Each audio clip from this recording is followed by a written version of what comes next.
welcome to Standing on the Edge. This is your host, Randy Saplata. Today is December 16th.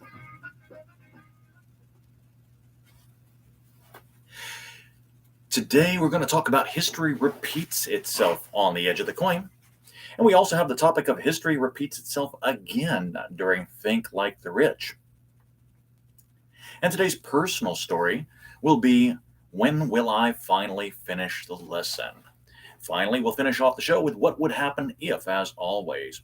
And by the way, if you like the content presented here and in other videos of mine, do me a favor, hit that thumbs up or like button, and then subscribe to the channel to ensure that YouTube and Facebook keeps me around for a while. You are listening to Standing on the Edge. When we come back, it's time for the edge of the coin.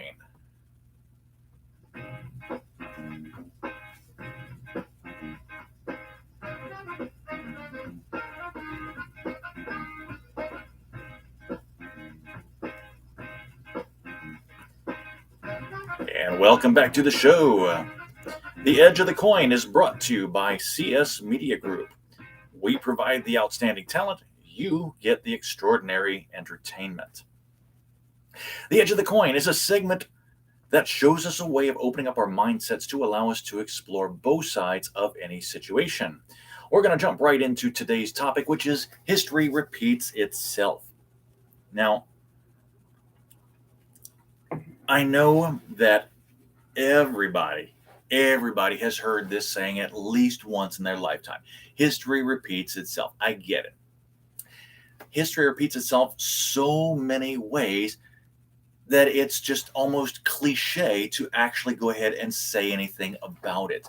But it really does bear repeating. I mean, I'm going to be talking about a couple of things today. First of all, reading a segment or two from this particular book right here, which is called You Can Profit from a Monetary Crisis by Harry Browne. I've referred to that last couple of shows as well.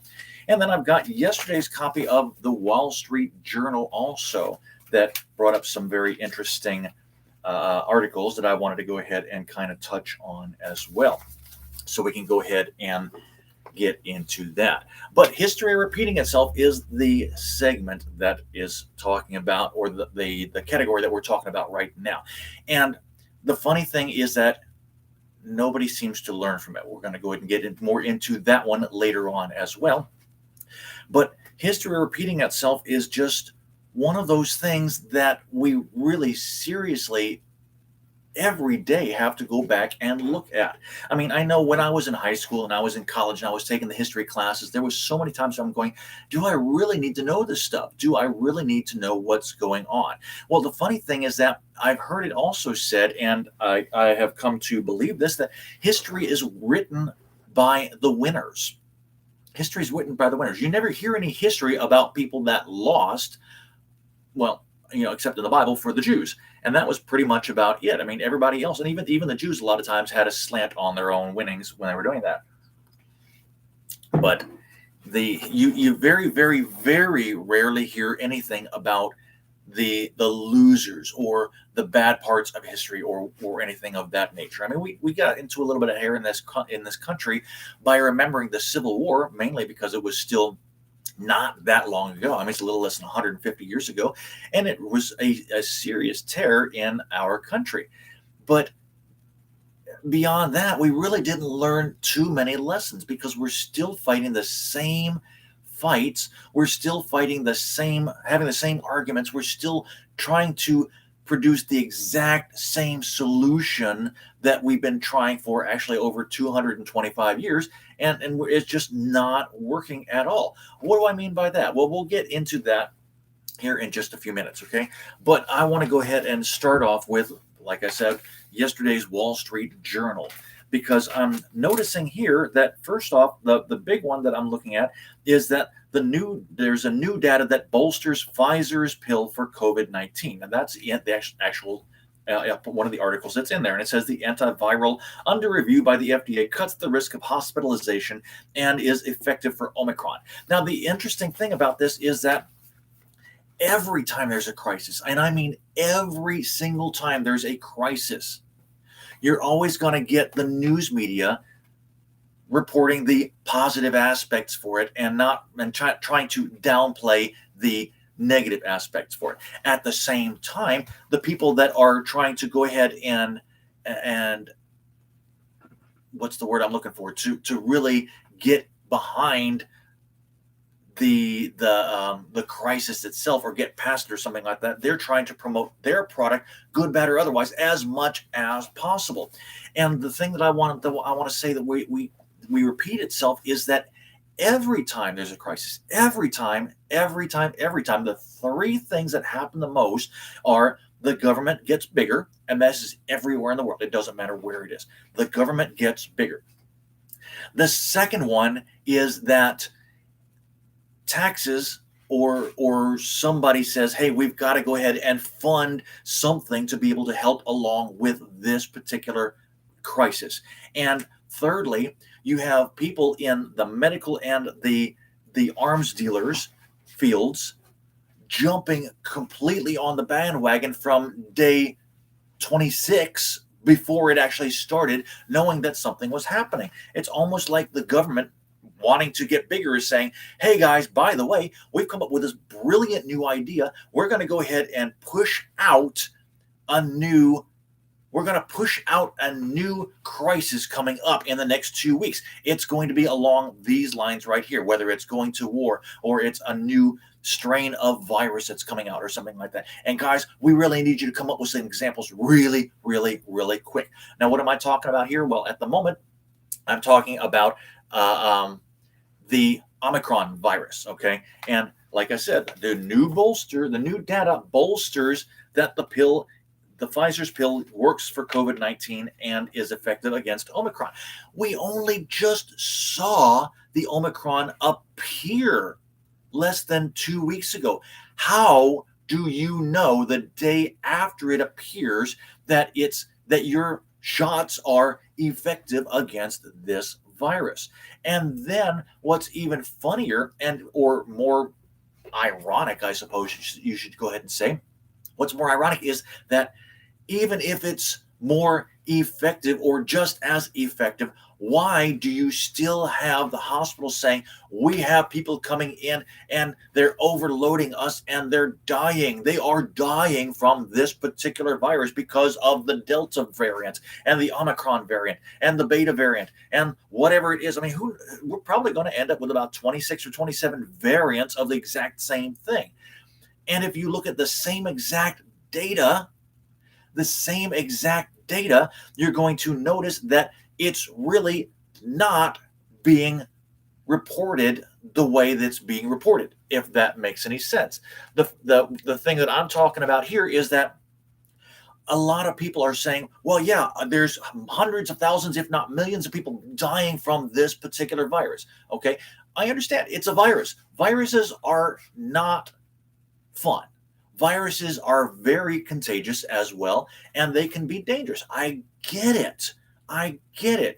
But why is it that every single other virus can be contained or at least be managed with washing of your hands, coughing into your arms or some other cloth of that nature, and drinking orange juice, getting vitamin C, vitamin D, vitamin A, getting out in the sunshine to be able to go ahead and get your energy promoted from there, and plenty of rest and fluids?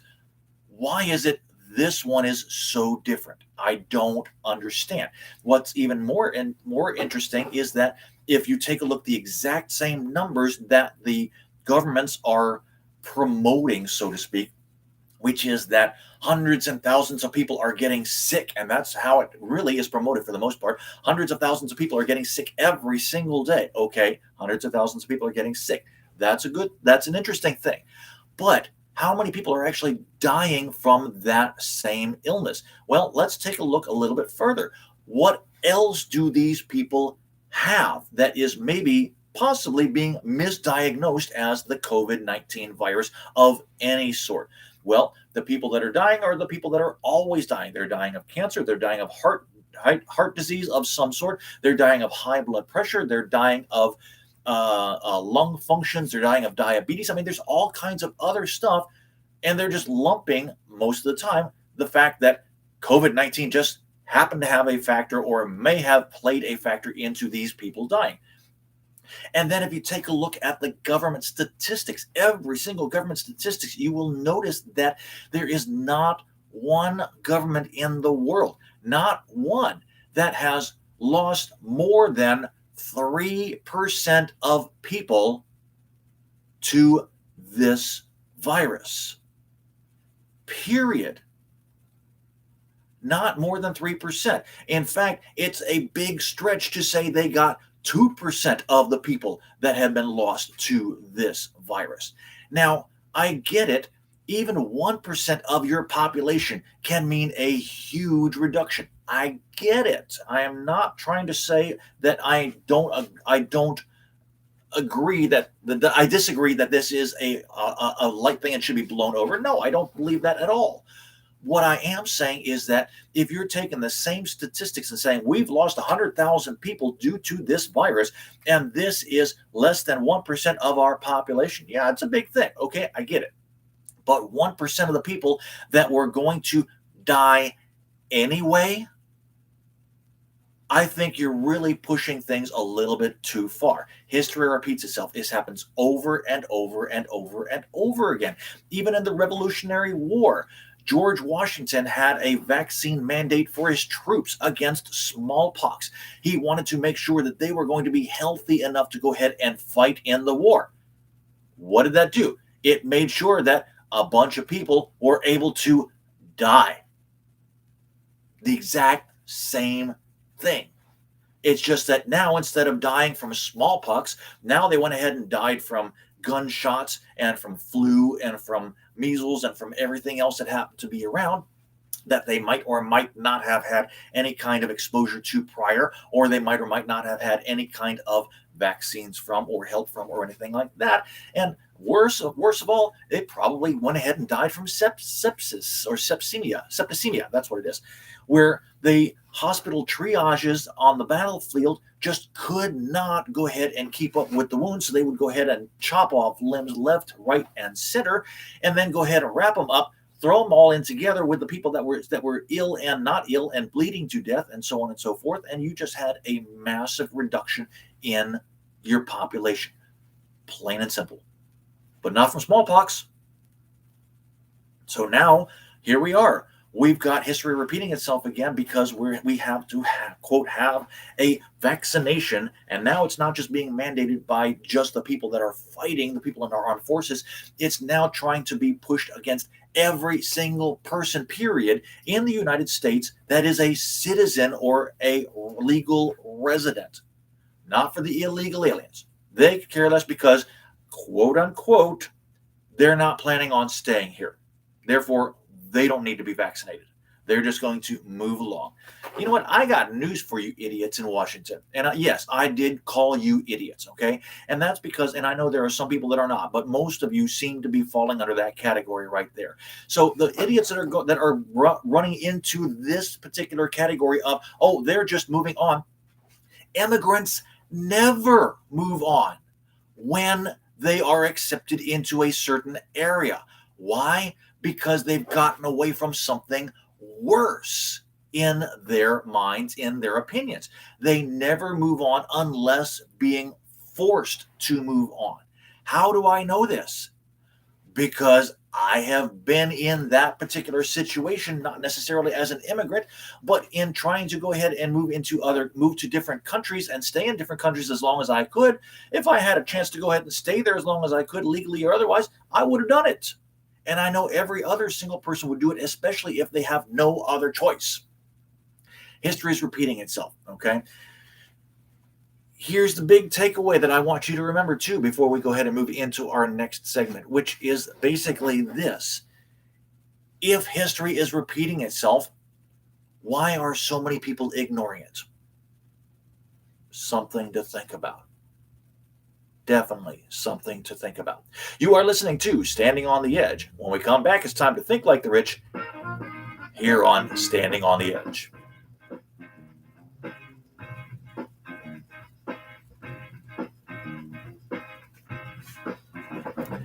And welcome back to the show. Think Like the Rich is brought to you by Hers Decadence, offering luxurious refreshment for your body both inside and out.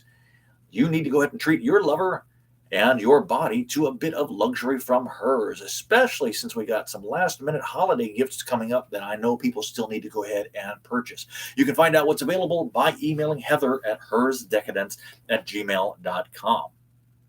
Now, Think Like the Rich is a segment designed to help everyone think past their circumstances and encourage a different course of action.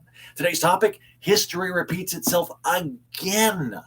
History repeats itself again. Now, this time I want to go ahead and read you a section from You Can Profit from a Monetary Crisis by Harry Browne. I want you to go ahead and tell me if you happen to see or to figure out the similarities that are happening to today. And I'm going to read about four different pages in this, so it's going to be a little bit long. Bear with me. Once again, this is from You Can Profit from a Monetary Crisis by Harry Browne. The chapter says, the past leads to the present. And it says, the problems we face today are the natural, inevitable conclusion of a trend that started 200 years ago. Now, mind you, this is a bit of a dated book, okay? So bear with me, and I'll tell you when it was dated at the end.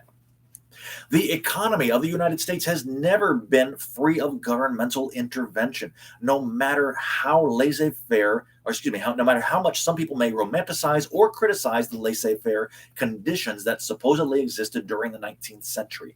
The history of the United States is the history of a, quote, limited government continually expanding its limits. The next section is called The Beginning, and it says, it all began with the American Revolution. Since the revolution was supposed to be a war against taxation, the Continental Congress decided that it wouldn't be prudent to tax Americans to finance the war. Instead, in August 1775, the Continental currency was issued. It was in the form of notes, or IOUs, to be repaid in 8 to 13 years in gold and silver. There was nothing immediately available backing the currency. The disastrous consequences of the fiat money were similar to those experienced from the inflationary currency issued during the French Revolution shortly afterward. In fact, there are many parallels between the two revolutions. Coercion was necessary to force acceptance of the Continentals at face value, because within a little over a year they had lost 50% of their value. Each state had a, quote, council of safety, which is a euphemism that refers only to the safety of the state, not to the individual. The councils and the Congress decreed price controls with severe jail sentences and confiscation of goods for anyone who acted as if the Continentals had depreciated. Hoarding of goods was also a punishable offense. The controls created shortages of salt, grain, and other necessities of life. By March 1779, there was a general starvation in Boston. Commerce had been reduced to a barter basis. There was no blockade against the colonies at the time. Let me repeat that. There was no blockade against the colonies at the time. Food could have been imported easily, and the nearby wilderness provided an abundance. But the government managed to squeeze the life out of a formerly thriving city through inflation and price controls. The government's response to such problems as grain shortages was to make it a crime to use grain to distill liquor. Interesting. Soldiers were paid at rates that ignored the inflation, so it was hard to recruit anyone to fight. Only 1 man of every 8 were qualified who would serve in the army. Wage controls were introduced to alleviate the problem, but that led to people working for offshore privateers who weren't bothered by the controls. The Continental dollar was issued in 1775, and by the end of 76, it was worth only 50 cents. By April 1779, it had depreciated to 5 cents value. Its value continued falling until the Continental Congress declared bankruptcy, at which time the Continental were traded for silver dollars at the rate of 500 to 1. The Congress then issued new paper money, exchangeable at the rate of $1 new dollar for 20 old dollars. But the new currency lost 50% of its value within a few months. It's interesting that Americana eulogizes The heroism of starving colonists at Valley Forge and throughout the colonies without investigating the source of the problem. War is hell is the sum of the explanation. But if war is hell, inflation is something even worse. Facing the disastrous consequences of inflation, it's unlikely that the colonists would have won the war had they been fighting a country adjacent to its borders, meaning Canada or Mexico. In all probability, only the great distance between England and the colonies made independence possible. During the runaway inflation, a great deal of silver and gold was hoarded because it was against the law to use it. But when the Continental failed, Congress repealed most of the price controls and prohibitions, and the hard money came out of hiding. In addition, British and French troops in the colonies had hard money, and that found its way into circulation too. In 1792, after the Articles of Confederation had failed and the new Constitution had created a new Congress, a sound money was introduced. The currency was backed by silver with allowance for a gold coin to be minted, which would also be legal tender. It's important to realize that nothing had prevented the Congress from doing the exact same thing at the beginning of the Revolution. Although it's little recognized, the American Revolution was a war between two governments. On the one hand was the British government, which enjoyed monopoly trade privileges with the colonies, imposed duties and tariffs on all items entering the colonies, and extracted what little it could enforce in taxes. On the other hand was the Continental Congress, a group of men who wanted the monopoly trade privileges and tariffs for themselves. They called for an end to duties and trading with England and somehow won the war and then imposed duties and tariffs and resumed trade with England. After the Revolution, the American government imposed taxes and restrictions far greater than those the British could have enforced. The new government simply followed tradition.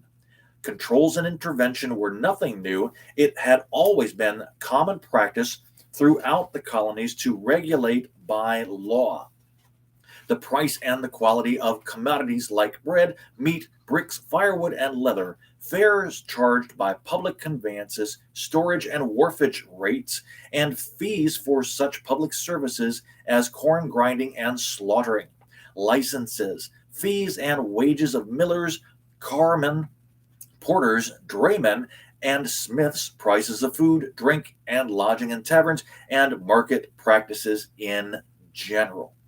So the new government imposed the normal import and export taxes, port regulations, embargoes, bounties, monopoly privileges, and subsidies. Intervention into private affairs was assumed to be a necessary function of a benevolent government. Needless to say, however, no one, let me repeat that, no one produced or exchanged in any way that wouldn't lead to something he wanted. Most people managed to circumvent the interference, even if they generally supported the government. And of course, as each regulation produced unexpected consequences, it was replaced or amended in a way that provided for more governmental control over the economy. And so the seed was sown. The institution of government was firmly established, and it grew and grew, slowly at first, but picking up speed ever so steadily. Moving on, the next part is called expansion. As the years went by, government policies produced the inevitable consequences. Economic tinkering led to panics and depressions. Enforced trade policies led to wars, and each time a government policy caused a bad consequence, the proposed solution was a bigger government program. Occasionally, special disasters provided opportunities to speed up the government's growth rate. The Civil War allowed, listen carefully to this one, the Civil War allowed Abraham Lincoln to command extraordinary powers over the lives of U.S. citizens and permitted two landmarks in the history of monetary blunders. One was the National Banking Act, which gave the government power to control banks throughout the country. Heretofore, many local banks had issued inflationary banknotes and caused localized bank failures and recessions. Hereafter, inflation could be produced on a nationwide scale, enlarging the bad consequences. The other policy was the issuance of the United States notes in April 1862. They were just like the Continentals. In fact, this point was raised in congressional debates on the subject, but the majority of Congress that was sure that government could control the situation and prevent a repetition of the Continental debacle.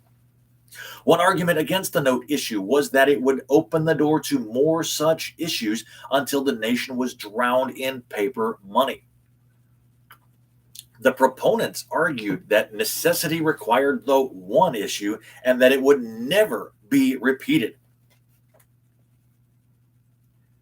The second issue came only 4 months later. By 1863, the U.S. notes had driven other forms of money into hoarded hiding.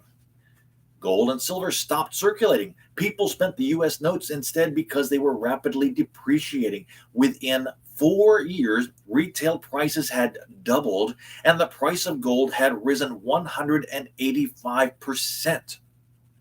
It's amazing that some people are claiming today that the government should be issuing similar notes in order to avoid paying interest on the national debt. The notorious, quote, greenbacks led to the Depression of 1873, the worst in American history up to that time. It dragged on until 1879 as the government tried to bring about recovery. And surprisingly, it was only the veto of U.S. Ulysses S. Grant that prevented Congress from issuing more inflationary currency to get the country out of depression. One interesting but not unique event during this period was the demonetization of gold and silver. Hordes of dollars were prevented from converting those dollars into gold or silver. Although this was justified first as a temporary expedient to finance the Civil War, it became harder and harder for the government to reinstate the gold standard. During this period, gold was denounced as it had been throughout the centuries, but the gold standard was finally reinstated to restore confidence in the dollar. The next section is called The Pace Accelerates. By the latter part of the 19th century, the governmental growth rate was curving upward at a sharper angle. It was assumed by then that almost any social problem should be solved by government. For example, many businessmen had tried to create voluntary price fixing arrangements between themselves. But, as is inevitably the case, the arrangements lasted only until they could get back to their offices to instruct their salesmen to cut prices and undersell the competition. Finally, the businessmen turned to the government to enforce their high prices and end cutthroat competition. This was done through the passage of antitrust laws and the establishment of various regulatory commissions. Contrary to present day opinion, these things weren't done to enforce low prices for consumers. Quite the opposite. They were designed to protect big business from competition. The early part of the 20th century included the Income Tax Amendment and further efforts to break up the large companies that were best satisfying consumers. It also included the passage of the Federal Reserve Act in 1913. It was designed to end the banking panics caused by National Banking Act. It provided for a uniform system of bank inflation throughout the country. By then, the U.S. government resembled a typical old world government and was anxious to take its place as a, quote, world power. This was facilitated by entry into the European World War. Again, the cost of the war was financed largely by inflating the currency. In 1921, when the Federal Reserve System attempted to withdraw some of the excess currency, a recession ensued. Having learned its lesson, the FRS inflated the dollar with a vengeance through the bulk of the 1920s. By 1928, the inflation was causing a run on the government's gold supply, so the money managers felt compelled to deflate. The deflation started at the end of 1928. The general market began to reassert itself, and resources were shifting during 1929. The stock market crash in October merely confirmed what was already visible: a depression was in progress. By 1921, the government's powers had been greater than ever. The period of the 1920s had seen more government involvement in the economy than ever before. It felt it could keep an inflationary boom going indefinitely, fine-tuning the economy with public works programs, farm subsidies, hundreds of other federal spending projects, and monetary management. Thus, when the crash came in 1929, it was a gigantic crash. The Federal Reserve Act had been hailed as a way to end such depressions, but it merely helped make them larger. The next section is called Recovery Obstructed. The general market had a great deal to do with a recovery. But of course, the government was determined not to give it a chance. A large depression in turn called for, quote, bolder action by the government, which meant even more of the same.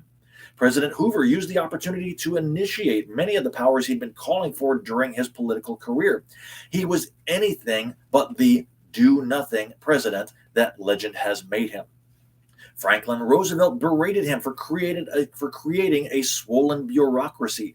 He promised to cut the federal payroll and taxes by 25% each. Of course, he did just the opposite once he was elected.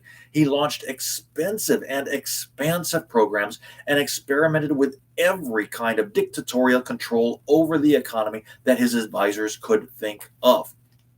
American citizens were prohibited from owning gold, and the dollar was devalued. Subsidies abounded, and the inflation resumed.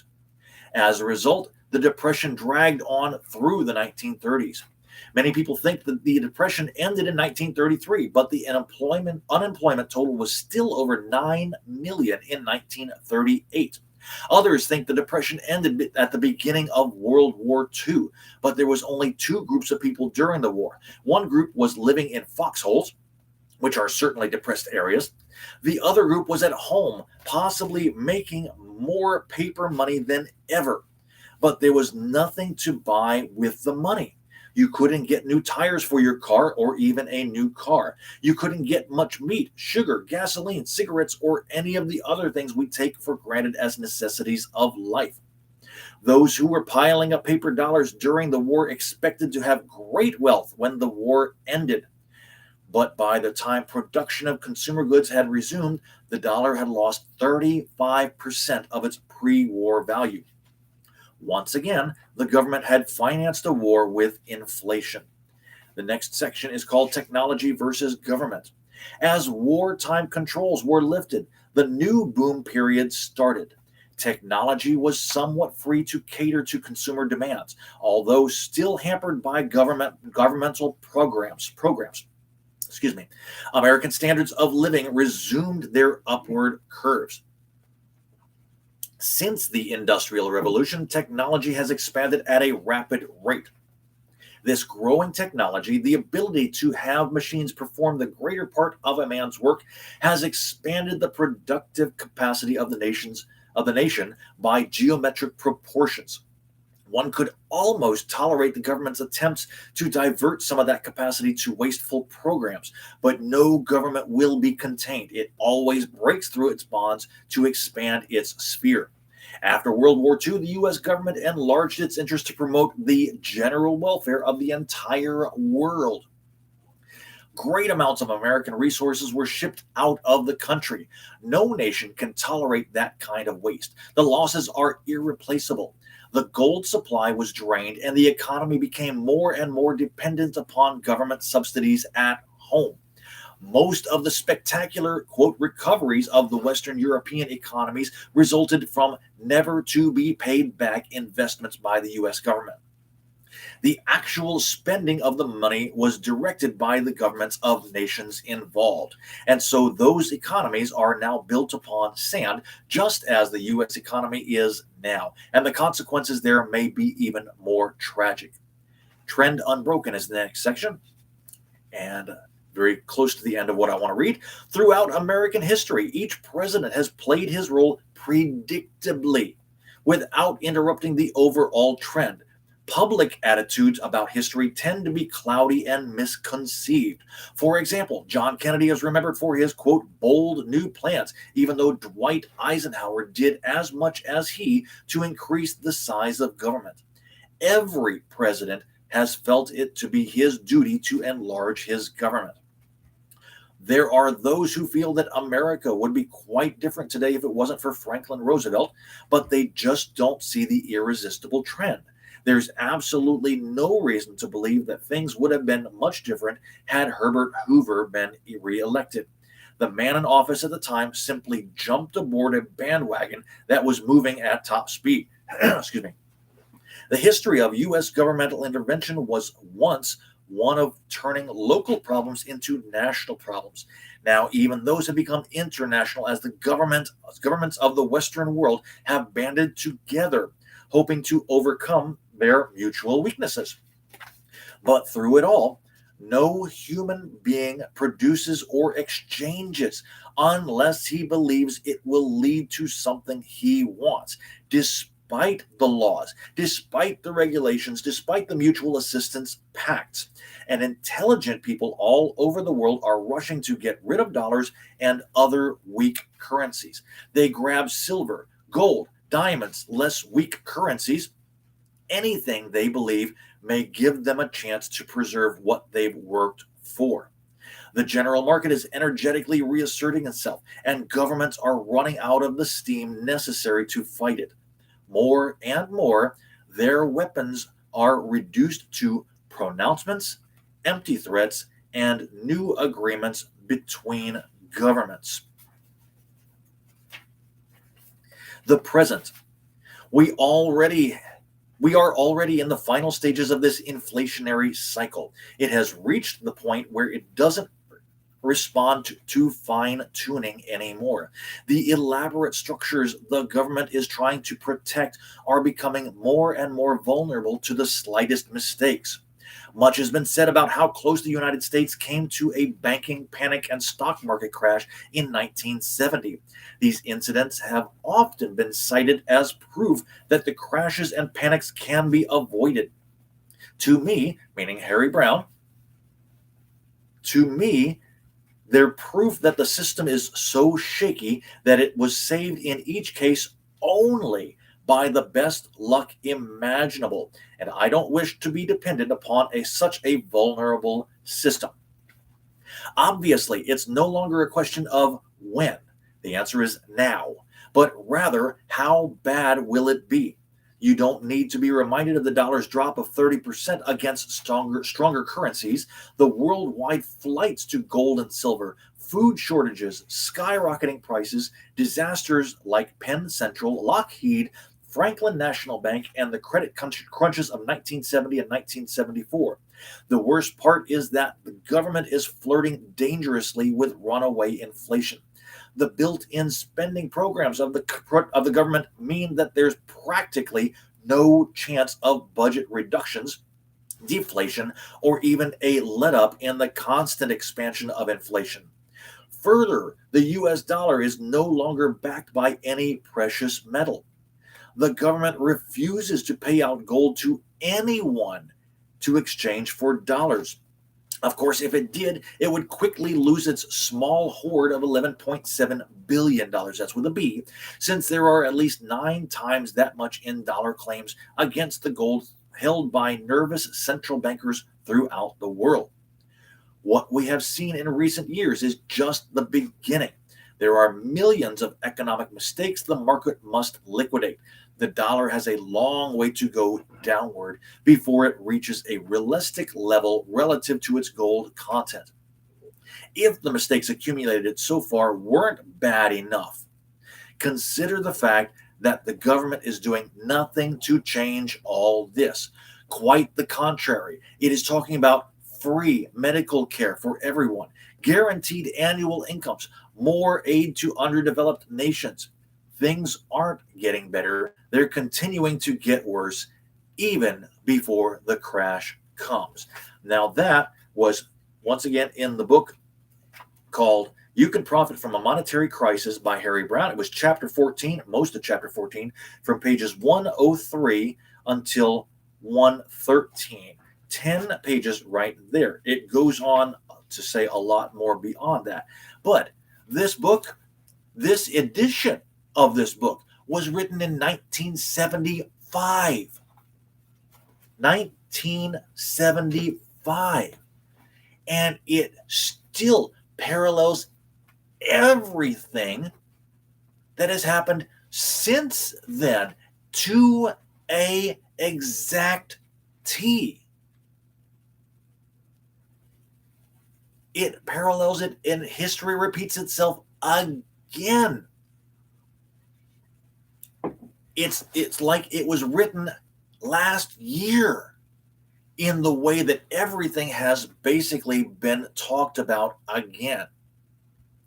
We're going to do a very quick segment for the next one. You are listening to Standing on the Edge. When we come back, it's time for Tales from the Edge.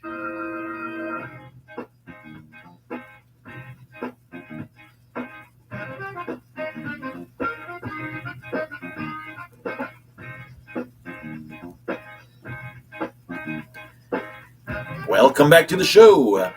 Tales from the Edge is brought to you by the HRS Foundation, investing in future generations to ensure a better tomorrow. Tales from the Edge is a shared personal example of people and situations that I've experienced on my path to growing wealthy. Today's story is, when will I learn the lesson? When will I learn the lesson?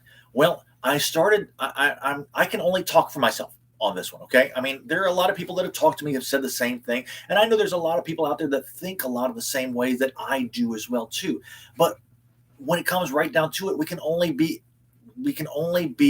expressed, or we can only be what's the word I'm looking for? Responsible for our own actions. When will I learn the lesson? Now, I started learning this lesson several years ago. I went ahead and started building up a very small supply of gold and silver, until I had enough, basically, money set aside in case there was a crisis, which was about $3,000. And then since then, I have gone ahead and been swayed as well and sold off some of that gold, sold off some of that silver, because I needed to go ahead and pay the bills. The question again, when will I learn the lesson? Here's the interesting thing. If there is another crash, if there's another market wipeout, if there's another massive devaluation of this currency called the US dollar, which is also called the petrodollar, because it's based upon oil and oil products, which are now, of course, trying to be thrown out of the talks and out of the economy, period, which will then once again make the dollar crash against the other currencies. Where are we going to go? Bills will still be there, always. The rich will still be there, always. The poor will still be there, always. The only group of people that's going to get hurt massively is the middle class. The middle class. And that's why I say for my second segment to think like the rich. Right now is your last ditch effort to find something that's going to hold its value over the next few years. The Federal Reserve, the government of the United States, every pundit has already been talking, and not just our government, but governments all over the world also have been talking about resetting one global currency, introducing one global currency in 2023, and it will be a digital currency. It will all be held under this one big umbrella. In the meantime, what has to happen? Every other currency has to fail in order to usher this in. They can't just make it a law to use this currency. They can try, But there's always going to be people that are trying to use other ways to go around it, as was read in that book in the last segment. There's always going to be people that are trying to go ahead and circumnavigate the process and go ahead and do what needs to be done. Now, I've got news for you, folks. That means that the people doing that circumnavigation will be labeled as crooks. They will be labeled as dissidents. They will be labeled as terrorists. They will be labeled as going against society and threats to society. And they will be hunted down, locked up, all of their assets confiscated, but not to be distributed. They will be kept by the governments at work at that particular time, and the government entities that happen to collect it. This already happens. It has been happening regardless on a greater and greater basis. Think of this. Every single police department that does some sort of wrongful entry into your house because they had the what do you call it? They had the thought that it was very possible that you were being involved in some sort of illegal activity, and they broke into your house. They arrested you or the people that were in there. They confiscated everything that was inside of there, and it took years sometimes or more. Some people still have not received back all of this stuff that had been expatriated into the government society, into that particular police department. What happens? The police department keep what they like, what they feel is valuable, and then they auction all the rest of the stuff off for pennies on the dollar. It has happened over and over and over and over and over again. When will I learn the lesson? I need to go ahead and start continuing my process of investing into something other than the United States dollar in order to go ahead and then hold my value in what I can. Now, the nice thing is that at the moment, even if the government came after me, I'm not doing it illegally. Therefore, they can't confiscate it from me unless they have some sort of due process. And so, therefore, I need to do one of two things. I either need to go ahead and claim what I've got so that the government already knows about it and they're not going to come after me. Or number two, I need to make sure that it's set in different places where the government can't find it easily if that's the case. And this is going to be true more and more and more often. Now, for me, I can already tell you it's going to happen because eventually somebody's going to clue into the fact that I am basically going ahead and talking about all of these things to everybody else here on Facebook and on YouTube. And therefore, I want them to do the same thing. I will be labeled probably eventually as a dissident or a terrorist or somebody that is basically a threat to society. Just so you know, it's probably going to happen. But if you want to learn from my lesson, I suggest you do exactly the same thing. You are listening to Standing on the Edge. Once we come back, it's time to close out the show with what would happen if.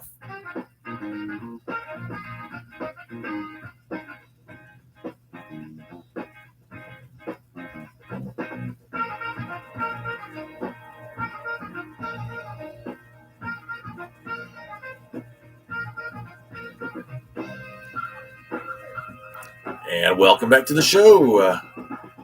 What Would Happen If is brought to you by DJR Enterprises. Today's topic for What Would Happen If is just do it already. Just do it already. So many people have said, well, I'll do it when things get bad. I'll do it when I see that I've got enough. I'll do it when I see that things are really about to go ahead and hit the fan. I'll do it. I mean, there's always an excuse. Now, bringing up a term or a phrase that I've used many times in my business aspect for this particular show, Standing on the Edge. The best time to do something is right or is yesterday. Best time to do something is yesterday. The second best time to do something is right now. Right now. There is never, if you think about it, there is no tomorrow. There is no tomorrow. Why? Because tomorrow is a figment of our imagination. It does not exist until it becomes this moment, in which case it's no longer tomorrow and it's no longer yesterday. So the best time, the only time really to do something about it is right now. You've got the choice, you've got the option, you've got the opportunity and the responsibility to take care of yourself right now. And you've got to figure out how is best to go ahead and do it for you. Is it best for you to go out and buy a bunch of gold and silver and hide it by digging up holes in the ground and go ahead and hoarding it like the song says, the Charlie Daniels song says about this one man that went ahead and dug 13 rusty mason jars in the swamps. I can't remember the name of the song, but I'm sure you can go ahead and figure out which one it was. Or is it important for you and best for you to go ahead and invest into other currencies, such as the Swiss franc, such as the British pound, such as the euro dollar, such as any kind of cryptocurrency? Is it your best interest? Is it in your best interest to go ahead and take out insurance policies to go ahead and hedge what's going on? Is it in your best interest just to go ahead and buy a bunch of fine art that you can then go ahead and roll up, store away, and keep hidden that nobody will know about, but you can then bring it back up later on? Is it in your best interest to go ahead and purchase a lot of real estate and hoard guns, gold, ammo, and food to go ahead and basically make up your own compound? That is totally up to you. That is totally up to you, just like it is totally up to me. How you do things for you is going to be the best way to do it for you. I cannot tell you how to do it. I can only tell you what I have done in the past and what I plan on doing in the future. But because it's so close to where we're going, I will not tell you what I plan on doing in the future. I can only tell you what I have done so far. And that is, I've made up my small emergency fund, and it is small, of silver and gold. I've got some sorts of weapons that are able to go ahead and take me in case I have to get primitive, such as axes and knives, that I can go ahead and go out and forge myself or blaze myself a trail and place in the wilderness if necessary to build up my own little compound, if you will, so to speak.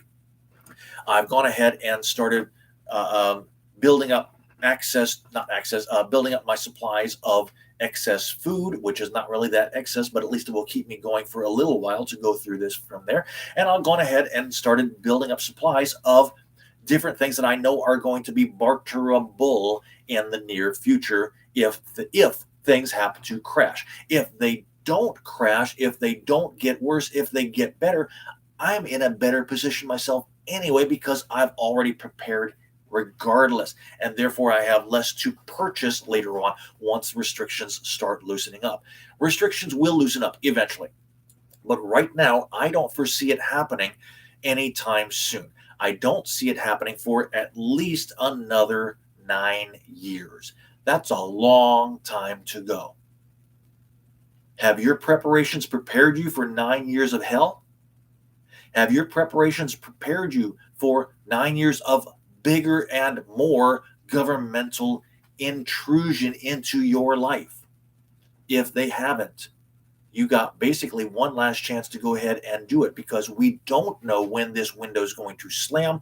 We don't know when this market is going to crash. We don't know when this economy is going to fail. And we definitely don't know when the United States is going to go, forget it, I give up, I'm declaring bankruptcy, let's resolve everything, we'll start all over again, you guys take the wheel. And I can definitely see that happening. Here's a shout out to my friends watching today. I see that Lori Maxwell and Dean Hicks are both watching, and I do appreciate very much the fact that you are doing so. I want to go ahead and remind you that I do go live on YouTube and Facebook every Thursday at noon Eastern Daylight Time. And of course, when the daylight savings changes, it becomes Eastern Standard Time. Either way, it's still 12 noon, regardless of when that is. It just depends on when the rest of the world wants to tune in, fluctuating by an hour or so. You've been listening to Standing on the Edge. Please go ahead and go ahead and smash that thumbs up, that like button, that whatever it happens to be that will allow me to go ahead and stay on YouTube and Facebook longer and be able to go ahead and continue bringing this fine content to you. Subscribe to the channels. That would be a great thing to go ahead and do if you want even more of that, because very soon I will be offering a lot of private detail as well. My next show is going to be Thursday, December 23rd at noon. Until then, however, remember to expand your awareness. Think of something every day on your own path, and hopefully soon I will see you on the edge. One quick reminder, don't forget to send me a text at 470-554-2134, or you can send me an email to joinmeattheedge@gmail.com if you want a link to the GoFundMe page and go ahead and become a partial sponsor of this channel. $1 is the minimum. You can give as much as you want to. Have a great weekend. We'll see you next week.